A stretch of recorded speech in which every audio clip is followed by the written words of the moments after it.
Everyone बेले बेले रातिर रुटी बची जाए थे आको सका खाया बिल्कुल भल लगे आसतु आज मो बड़ी जाइए बासी रुटी गोटे सुंदर रेसिपीटे बन कि आपको देखी मुझे 5टी बासी रुटी नहीं आपण पाखे जी बड़का रुटी थी आपको नहीं पारे।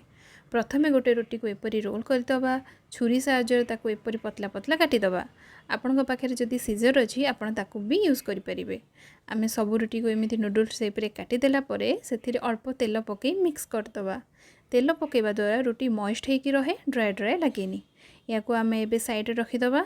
रोटी नूडल्स बनायापी मुझे नहीं मीडियम साइज दीटा कटा पियाज गाजर कैप्सिकम कंचा लंका रसुण आ गार्निश करने किसी धनिया पत्र। प्रथम आम कड़ाई रे अल्प तेल दबा।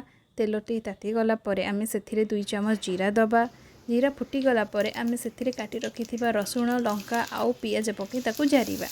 पियाज नाली हो आसिले आम से कैप्सिकम गाजर पकई ताकू मिक्स करदबा। आपण पाखे एक्स्ट्रा वेजिटेबल्स थिले आपण ताकू मध्य ऐड करें। एबे आम एथिरे गोटे चम्मच लुण आधा चामच हल्दी गुंड गोटे चम्मच लंका गुंड गोटे चम्मच गरम मसला अल्प कस्तूरी मेथी अल्प चम्मच चीनी गोटे चम्मच सोया सॉस और गोटे चम्मच टमाटो सॉस पकई सबको मिक्स करदबा। सब मिक्स हो गला आम काटी रखी रोटी को पकईदबा। से गोटे चम्मच गोलमर्च गुंड और हाफ चम्मच लुण देकी मिक्स करदबा। मिक्स कलापर हाफ कप से पानी दे पुणी थे मिक्स करदबा। पानी देले रोटीटा नरम रहिबो आ खाइबा को भल लागिबो। एबे गैस ऑफ कर देकी एबे गोटे प्लेट रे ताको काटिदबा। ता ऊपर आम काटी रखि धनिया पत्र पकई सर्व करिबा गरमा गरम रोटी नूडल्स। एई रेसिपीटी छुआरू बड़ जाए समस्ते खाइबा को पसंद करेंगे। आपण मानकु केमिति लागिला आज मोर एई रेसिपीटी मते कमेंट रे निश्चय जनइबे।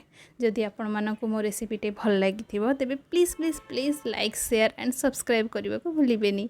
आ सब्सक्राइब बटन पाखे थिबा नोटिफिकेशन बेल आइकन को क्लिक करी सेथिरे थिबा ऑल ऑप्शन को क्लिक कर देबे। Thank you bye bye.